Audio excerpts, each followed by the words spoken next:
కూడా గొప్ప విజయం అని చెప్పుకుంటాడు. ఎంత సిగ్గుమాలిన పని అంటే, మొన్నటిదాకా బీఆర్ఎస్ ప్రభుత్వం ఉన్నంత కాలం 2 బోర్డులు హైదరాబాద్ ఉన్నాయి.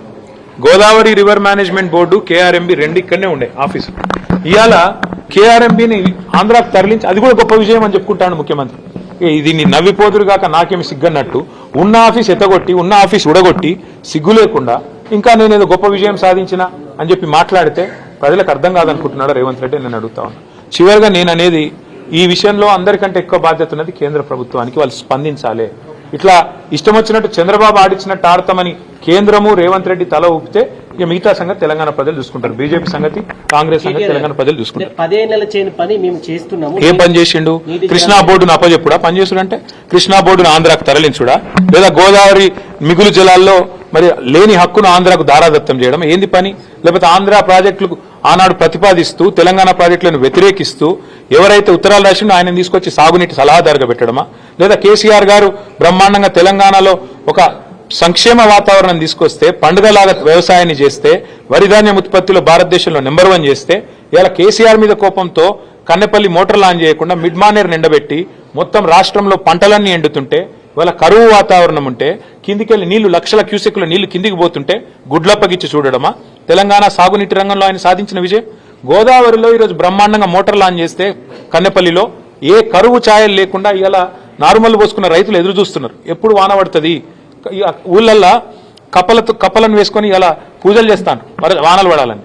అట్లాంటి పరిస్థితుల్లో రాష్ట్రం ఉంటే, రాష్ట్ర రైతాంగం ఉంటే, సోయిలేనోడు ముఖ్యమంత్రి, జై తెలంగాణ అని ముఖ్యమంత్రి తెలంగాణ నీళ్లను దారాదత్తం చేస్తుంటే బీఆర్ఎస్ ఊకుంటుందా? ఖచ్చితంగా కొట్లాడతాం, గొంతు విప్పి పోరాడతాం, చివరిదాకా తెగించి కొట్లాడతాం. మేమే జవాబెడతామని కాంగ్రెస్ వాళ్ళ మేమే జవాబెడతామంటున్నాం, మీరు మాత్రం రెచ్చగొడుతున్నారు ప్రజలని చెప్పి నిన్న రేవంత్ రెడ్డి చెప్పారు. హక్కుల గురించి మేము ప్రశ్నిస్తే రెచ్చగొట్టడం అవుతుందా? గోదావరి నీళ్లలో మిగులు జలాల్లో తెలంగాణ వాటా ఎంత? తెలంగాణ ప్రభుత్వం అడిగింది ఎంత? నిన్నటి మీటింగ్ లో కేంద్ర ప్రభుత్వం చెప్పింది ఏంది? ఏది తేలకుండానే 30 రోజుల్లో కమిటీ వేస్తా, కమిటీ రిపోర్ట్ ఇచ్చి, తెలంగాణ ప్రాజెక్టులేమో దశాబ్దాల పాటు, 1 కాదు 2 కాదు, దశాబ్దాల పాటు అంతర్రాష్ట్ర వివాదాల పేరిట ఇంతకుముందు సోదరుడు చెప్పిన ఇచ్చంపల్లి గాని, దేవాదుల గాని, ఇంకా తొమ్మిడిగట్టి గాని, ఇంకోటి గాని, ఇవన్నీ కూడా అంతర్రాష్ట్ర వివాదాల పేరిట దశాబ్దాలు నలిగినా రేవంత్ రెడ్డి కాంగ్రెస్ కి చీమగుట్టినట్టు అనిపించేది. కానీ చంద్రబాబు అడగంగానే 30 రోజుల్లో రిపోర్ట్ రావాలి, 31వ రోజు గోదావరి జలాలు కింది కురకాలి, పొంగి పొరలాలి, తెలంగాణ మాత్రం ఎండాలి. ఇదా నీతి. అందుకే మేము అంటున్నాం, ఎవడు అబ్బసొత్తని ఇస్తావు నువ్వు గోదావరి జలాల మీద హక్కు? ఎవడు చెప్పిండు నీకు 30 రోజుల కమిటీ ఒప్పుకోమని? ఆ కమిటీ జనరల్గా ఏ కమిటీ అయినా, ఆఫీసర్స్ కమిటీ కానీ, ఎక్స్పర్ట్స్ కమిటీ కానీ, it is merely advisory in nature. వాళ్ళు చెప్పేది ఏది కూడా అల్టిమేట్ గా ప్రభుత్వం మళ్ళీ చర్చ పెట్టి అసెంబ్లీలో, కేబినెట్ లో, ప్రజా సమక్షంలో అవసరమైతే అఖిలపక్షం పెట్టి ఒప్పించి మెప్పించి మన హక్కుల గురించి ఏం చేస్తున్నామో తెలంగాణ ప్రజలకు చెప్పి పారదర్శకంగా ఆ తర్వాత జెండా ఊపాలి. సిగ్గు శరం ఉంటే రేవంత్ రెడ్డికి, ఏమన్నా సిగ్గు ఇజ్జత్ మానం ఉంటే, నిన్న ఏమన్నాడండి ఆంధ్ర ఇరిగేషన్ మినిస్టర్ రామానాయుడు గారు అనుకుంటా ఆయన పేరు, బయటకు వచ్చి ఏం చెప్పిండు? ఆంధ్రప్రదేశ్ ఎడిషన్ లో పేపర్లు ఏం రాసినాయి? చంద్రబాబు నాయుడు గారు ఏం చెప్పారు? సాక్షి తీయండి, ఈనాడు తీయండి, ఆంధ్రజ్యోతి తీయండి, ఆంధ్ర ఎడిషన్ చూడండి. స్పష్టంగా చెప్పిండు చంద్రబాబు నాయుడు గారు. మీటింగ్ పెట్టిందే బనకచెర్ల కోసం, ఎజెండా నెంబర్ 1 బనకచెర్ల కాదంటాడా రేవంత్ రెడ్డి? అజెండా ఐటమ్ చూపెట్టమంటారా? ఇప్పుడు నెంబర్ 1 ఐటమే బనకచెర్ల. లేదని బుకాయించడం ముఖ్యమంత్రికి తగునా?